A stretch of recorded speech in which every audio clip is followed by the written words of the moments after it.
Hello, story lovers. Welcome to Folks and Tales, your one stop channel for stories that inspire and lessons that last.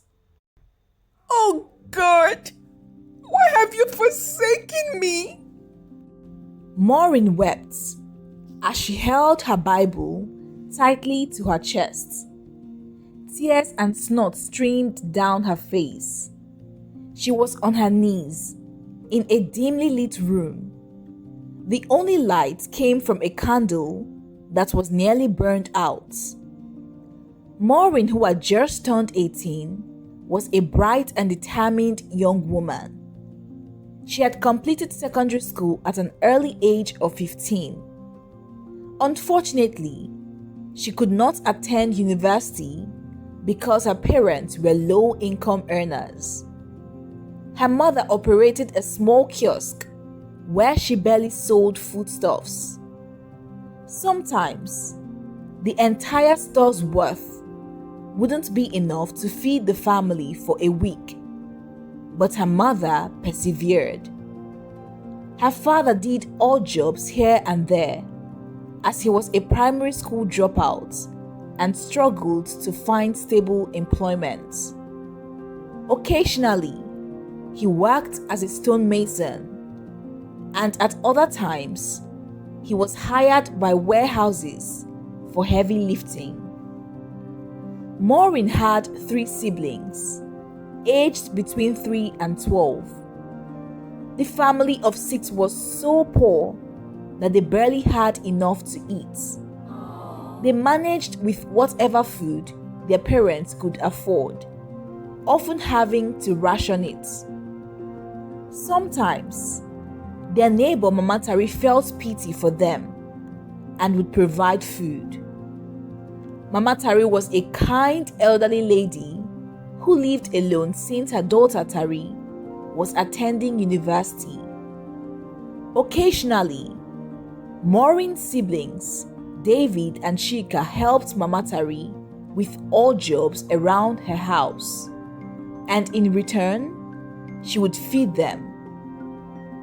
Other neighbors sometimes pitched in to help, especially during the Christmas season. Maureen also took on menial jobs, particularly cleaning, during her secondary school days. The income she made from her job enabled her to buy her school books and any other necessary materials. She attended a secondary school that did not require tuition fees, but students had to purchase their books. There were some textbooks she could not afford, so she manually copied them by hand. If there were illustrations in a book, she would skip those sections and only copy the text. Imagine copying an entire textbook. Maureen did this without complaint. She took her education seriously, vowing to achieve greatness in life and lift her family out of poverty. After finishing school, Maureen lost all hope. She had been waiting for a miracle to happen after her WAEC exams, hoping to afford university.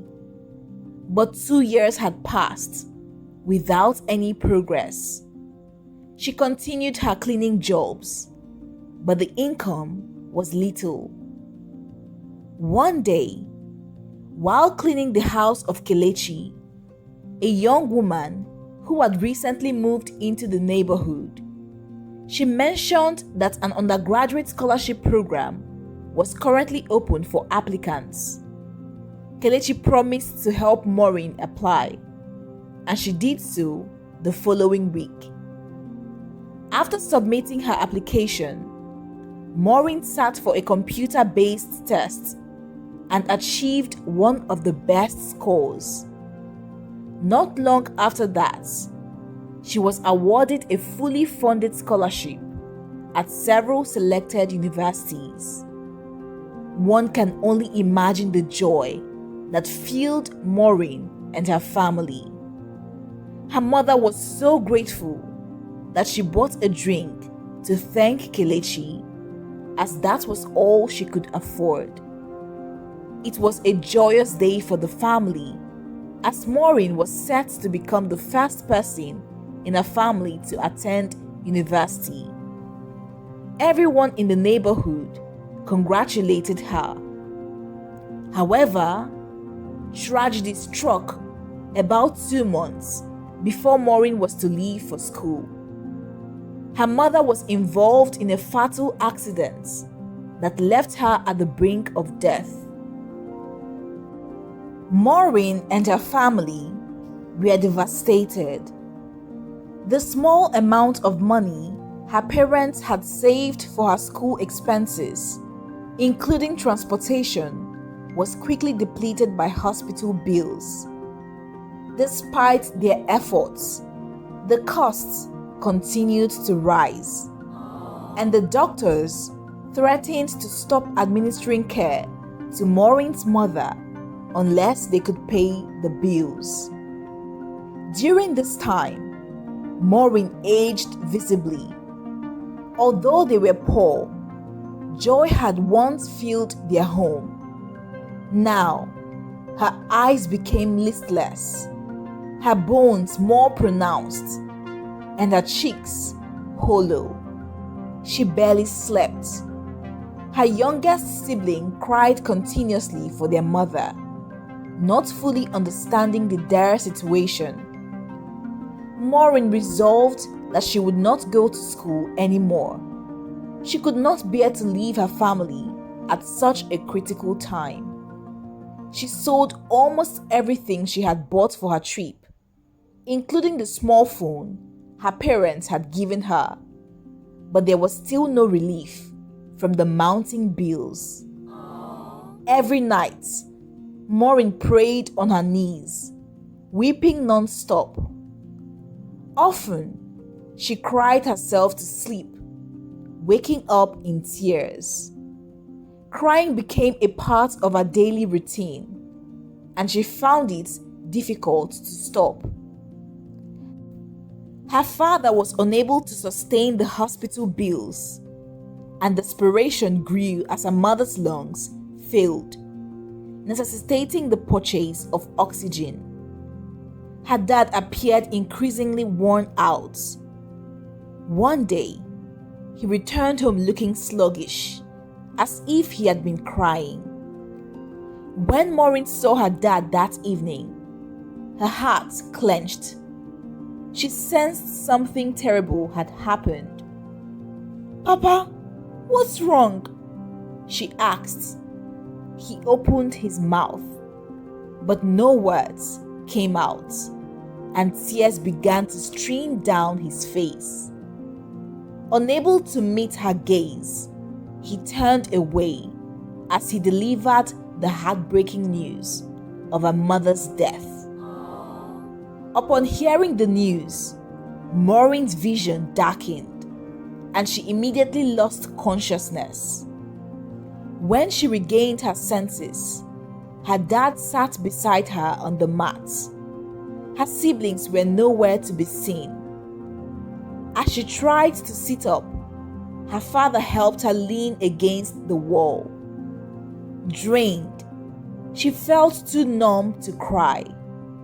Her head hung low until her father called her name, prompting her to look up.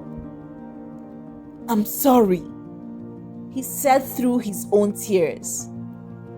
"I have failed you as a father. All of you. You deserve much better. Your mom did too." Maureen stared blankly at him, tears welling in her eyes again.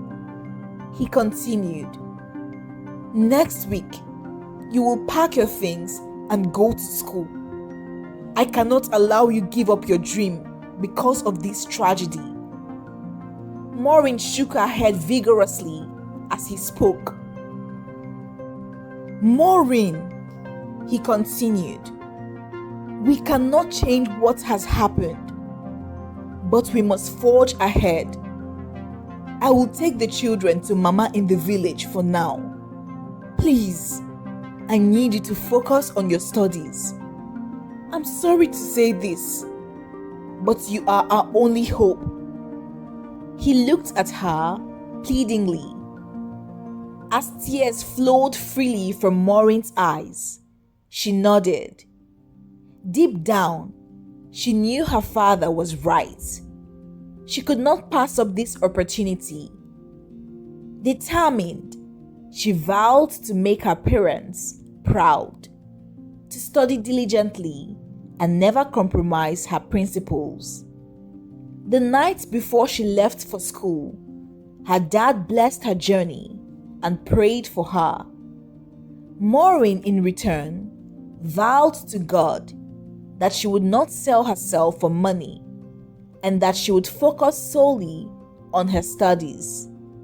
She promised to achieve the best results each semester throughout her time at university.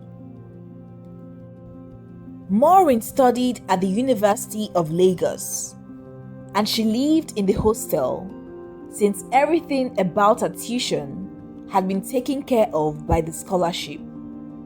She needed to focus on buying books. Her dad had to take out an extra loan for her to be able to afford anything. Currently, he is heavily indebted. Maureen did not easily adapt to school life due to the traumatic experience of her mother's death. She always kept to herself because she felt insecure, and one would often find her crying. She did not speak much, and people tended to leave her alone and not disturb her. The only girl who persisted was Eniola, a hostel mate and a course mate. After much persuasion, Maureen eventually opened up to Eniola, who eventually became her best friend.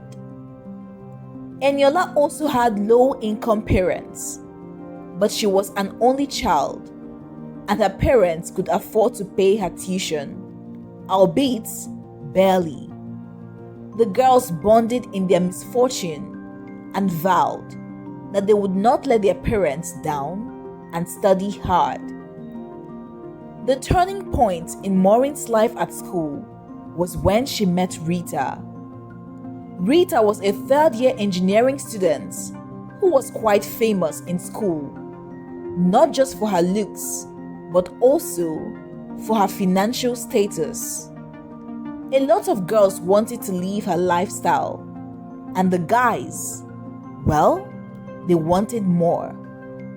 The first day Rita saw Maureen, she approached her with all smiles and expressed her desire to be friends with her. Maureen was nervous when Rita approached her. She had heard of how influential Rita was and felt startled that a girl like Rita would notice her. "Would you like to be my school daughter? I'll take very good care of you. You are still a smallie, and there are wolves everywhere. I'd like to take you under my wing," Rita said. "Oh, okay," Maureen stuttered as she answered dazedly, failing to properly understand what Rita was asking her. Rita laughed out loud when she saw Maureen's dazed look. She patted her on her shoulders and said, "From now on, you are my smallie, and I'll take good care of you. If anyone bullies you in this school, let me know. That includes the lecturers also." She winked at Maureen. Rita took Maureen's contact number and promised to check in on her daily. Maureen stood in the same spot after Rita left, her thoughts churning as she thought about why Rita would want to take her under her wing. She stayed rooted there until her friend Eniola called out to her, "Maureen! Maureen!" "Yes," answered Maureen with a smile on her face. "What did Rita want from you?" Eniola asked curiously. Rita asked me to be her school daughter. Maureen responded. What? Eniola answered, with worry etched on her brow. Her tone of voice changed instantly. She pulled Maureen closer to herself. Speaking softly, she asked, Hope you said no. The moment Maureen heard Eniola say that, she distanced herself from her a little bit. Annie, Maureen said, as she often addressed Eniola, why will you ask me that? Who would refuse that? You are now looking at the school daughter of Rita. We've exchanged contacts, and she said she'll give me a welcome gift when next we meet. And why are you looking at me like that, Annie? Maureen asked, as she came to realize the look of panic on Eniola's face. Maureen, I need you to promise me something. I need you to reject Rita's offer. She's not as she seems. Don't tell me you've not heard the rumors about her. She's not someone you want to be tangled with. I've heard that she takes in young, beautiful and naive girls and uses them for runs. Ah! Maureen exclaimed as she used her hands to cover her mouth.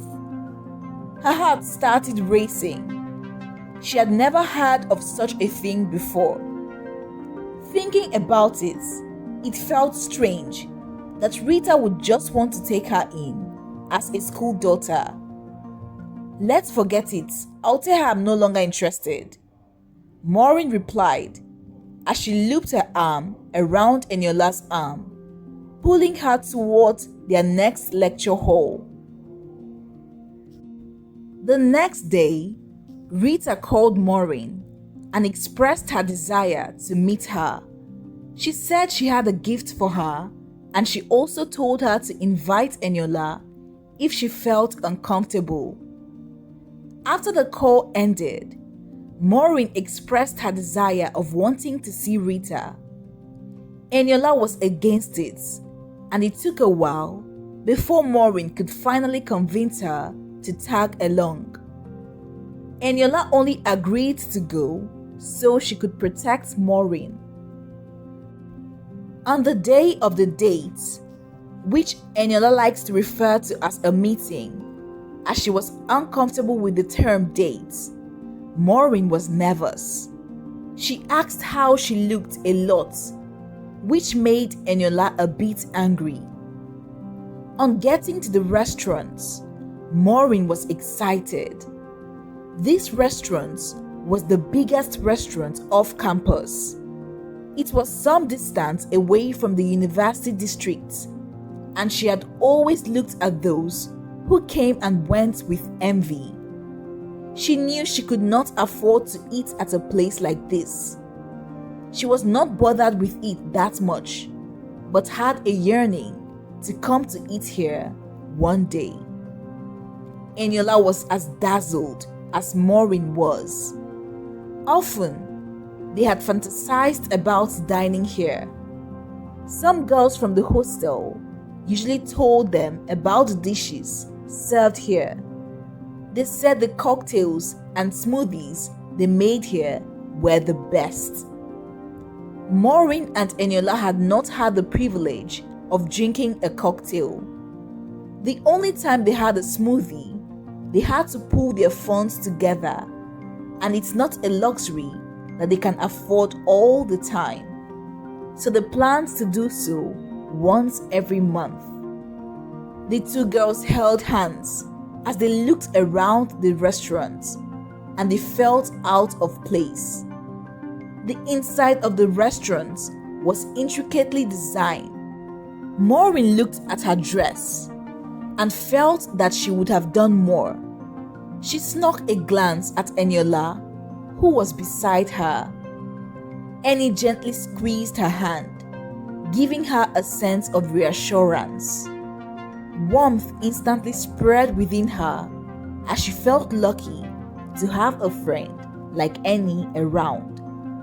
She knew she would have been feeling way more insecure if any was not with her.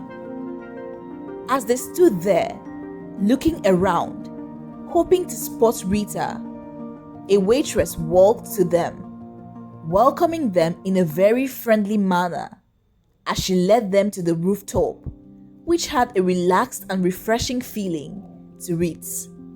The evening breeze was not chilling, but had a soothing effect.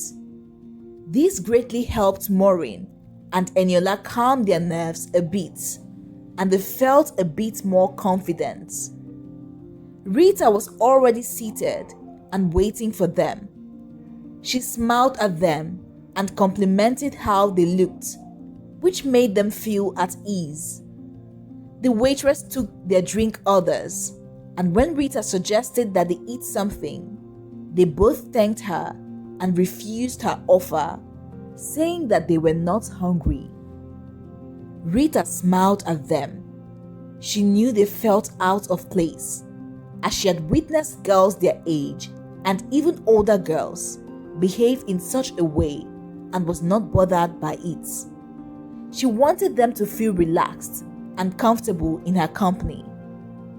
Looking towards Maureen, Rita asked, "How have you been doing, Smalley?" "I'm fine," Maureen replied as she shyly twirled her fingers around the hem of her top. "And you, Eniola, how are your studies? I hope no one bullies you guys at your hostel," Rita asked. "No one bullies us.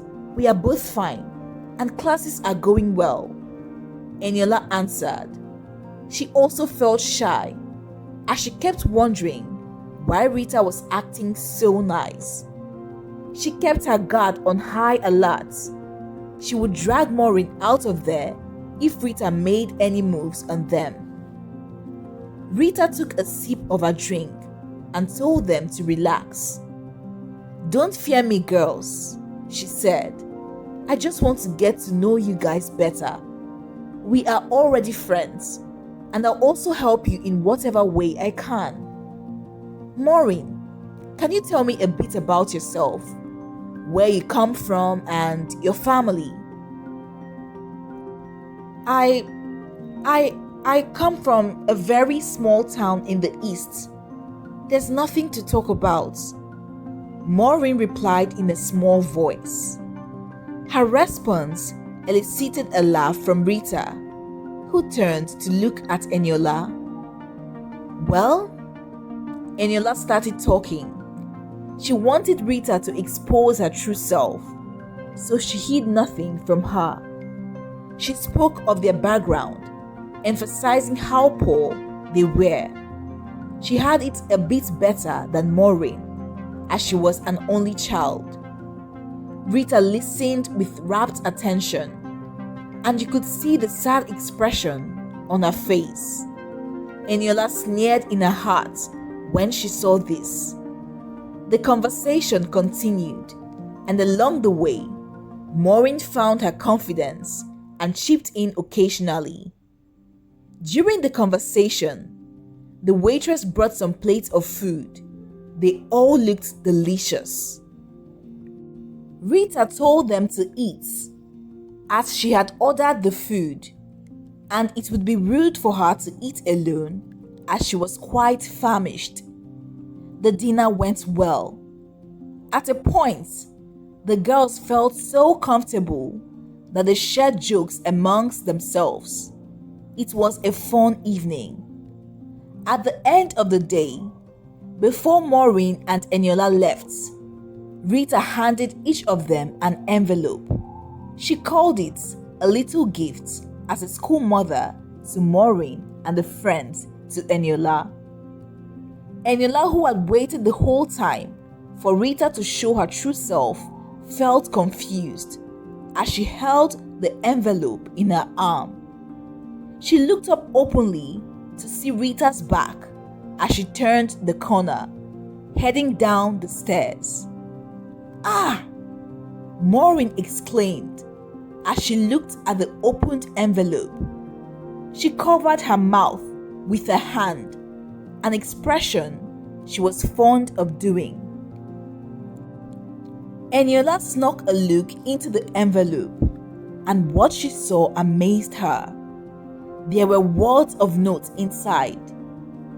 Eniola hurriedly opened her envelope and also saw a lot of money inside. Her heartbeat quickened as she brought out the money and counted it. She realized that Rita had given her way more than what she expected from anybody. She turned to look at Maureen, who was counting the notes in her hand. Maureen wore a sullen look as her eyes became teary. She looked at Eniola and said, "If we had such amount of money, Mama would still be alive." Eniola patted her on the shoulder, not knowing the words of encouragement to give to her. After this first experience with Rita, the girls became more comfortable with her. At first, Eniola still kept her guard up whenever they hung out with her. But along the way, her opinion about Rita also changed. Rita always gave them money, more than they imagined. She personally took them shopping on several occasions, taught them a lot about fashion and how to apply makeup. Both girls blossomed beautifully. They were beautiful from the start, but now they had access to good money, beauty products, and more fashionable clothing. They shone, and their confidence level rose. They often visited Rita off campus, and sometimes she invited them to parties, especially those hosted by her close friends. They got to see a lot of the people in Rita's circle and realized that she really rolled with the who's who in town. Her friends were wealthy. They drove the latest cars, always smelled nice. They seemed sophisticated. There were some who were rowdy, but it was normal. Everyone treated Maureen and Eniola nicely. They always made them feel comfortable in their midst. Some guys had interest in both Maureen and Eniola, but Rita protected them like a hawk. She chased the guys away, telling them that her smallies, which she now also refers Eniola as, are too young to be defiled. This attitude of her completely removed the distrust in Eniola's mind, as she wholly accepted Rita as a big sister in school. Rita was like a God-sent blessing to both girls. She invested a lot of time and energy into them. On several occasions, she spoke to the families of both girls, introducing herself as a good friend. And coupled with the excitement of both girls and the money which they sent back home, their parents developed trust in Rita too. She became family friend to the families of both girls.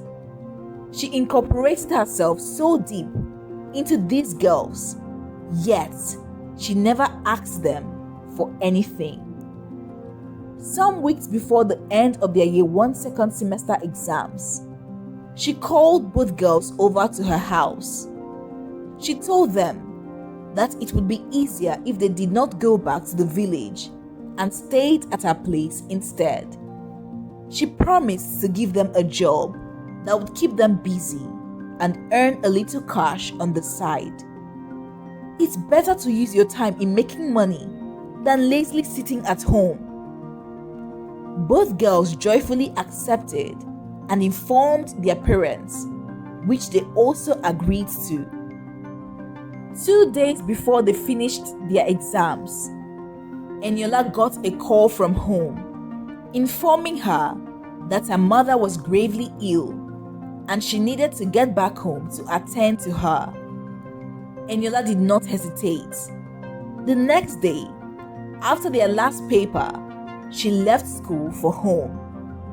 Maureen was sad and wanted to go with her, but Annie told her to have a working experience. Both girls had been looking forward to working and earning cash for themselves, so Eniola did not want to take that away from Maureen. Maureen stayed back with Rita, and she followed her back to her house at Lekki Phase 1, which the girls had been to on several occasions. Rita did not get Maureen a job as she promised, which greatly disturbed Maureen. She kept asking Rita continuously and complained a lot to Eniola. Eniola was more practical. She had forgotten the reservations she used to have deep within her against Rita. "Calm down," she told Maureen. "Give her some time. I believe she's currently working on it." Maureen's incessant questioning of Rita died down after she spoke with Eniola. However, the job did not come, but the parties they attended this time were on a different level. The attendees of these parties were more mature, both men and women who were at the age or even older than Maureen's parents. On one occasion, when they went to this party, Rita introduced an elderly man to Maureen as her father. She said, "Maureen, I'd like you to meet a man who has really been there for me. He takes good care of me and never disappoints me. I call him my dad."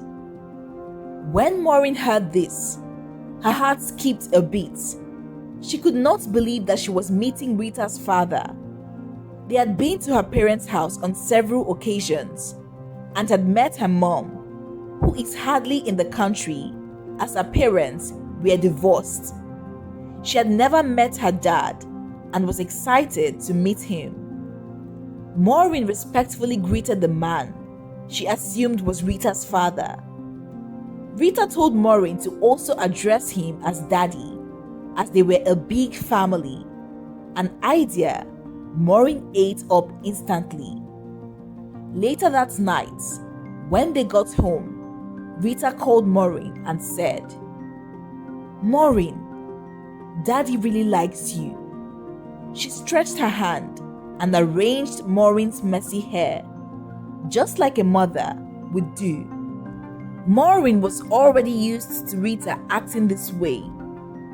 Rita continued saying, "He gave me a gift to give you, and he would love to see you often. He wants to get to know you. Would you like to know him more?" Maureen nodded her head like a chicken pecking rice, her trademark nod. She was all smiles as she agreed. She asked, "What gifts did Daddy give to me?" "He gave you a lot of money," Rita replied as she brought out 5 bundles of cash. Maureen used her hand to cover her mouth as she stared wide-eyed at the money. All this for me?" she asked, using her index finger as she pointed at her nose. Rita found her action very funny and said yes. "He is a very generous man. He gave me much more than you, so you can imagine how wealthy he is." "Daddy is very rich," Maureen said happily. "I would like to get to know him too," she ended as she smiled shyly. "That's good, Smolly. We will be meeting him tomorrow. But I need you not inform Eniola about this yet. You know how she acts sometimes. Let's keep this between ourselves. Also, this money is just a drop in the bucket of what Daddy can give you. With what he can provide, you can send your younger ones to school and be able to open a better shop. Your dad will not have to do odd jobs anymore. So don't spoil what you're about to get by opening your mouth too early," Rita ended as she walked off to her room. Lastly, she heard Rita's voice. "You have the right to say no." Maureen sat in the living room for a while before walking off to her room. She laid on her bed in contemplation. She really wanted to call Eniola, but the words Rita spoke about made her realize that her daddy was not her biological father, and the getting to know you better had a different meaning to her initial thoughts. She closed her eyes as the events of the last year flashed before them. She remembered all the tragedy that had transpired over the last year. She had finally cleared the debts her dad owed. She wished her mom was still alive as she missed her so much. Her mind was in total chaos. She turned and turned on her bed. She thought of her siblings who were still at the village. She wanted to give them a brighter future too. But deep down, she knew this was all wrong. The silence of the night weighed down on her, pressing down, making her unable to breathe properly. She got down from the bed and knelt on the floor as beads of sweat trickled down her temple. "Ah!" she sighed as her eyes became teary. A sudden realization just hit her. This has always been Rita's plan all along. She laughed in a small voice as the tears rolled down her cheeks. "I can't," she whispered to herself. Her eyes flicked with doubt. While in contemplation, she remembered the vow she made to God and laughed out loud and went down on her knees in prayer. "Father, forgive me for all my transgressions," she started. After praying, she clenched her hands into a ball with determination in her eyes. What do you think her decision will be? Stay tuned to find out in part 2. Thanks for watching, story lovers. Again, this is Folks and Tales. If you enjoyed the story, please give this video a big thumbs up, comment and share this video to other story lovers. Also, subscribe to this channel and turn on the notification bell so that you will be notified whenever we upload a video. We will be uploading intriguing and captivating stories multiple times per week. You don't want to miss them. Until my next one, peace and love.